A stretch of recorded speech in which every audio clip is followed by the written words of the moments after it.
Kita sanggup spend lebih kurang 4,000 lebih. Beli 2 tank 2,000 liter. 2,000 liter 2 tank.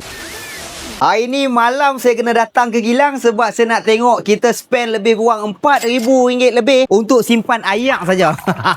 Sebab kita dapat notis ada beritahu yang kawasan kilang kita ni takkan ada ayak satu hari untuk dibekalkan. Tapi saya rasa untuk kilang kita ni ada storage tank. Tapi saya tak pasti tank tu cukup tak cukup. Sebab kalau tengok kat sini pengeluaran kami memang sangat banyak. Kami kena keluarkan setiap hari, iaitu sabun yang menggunakan air. Kita sanggup spend lebih kurang RM4,000 lebih. Beli 2 tank 2,000 liter. 2,000 liter 2 tank 4,000 liter untuk standby sebab satu hari saja dia tak bagi air.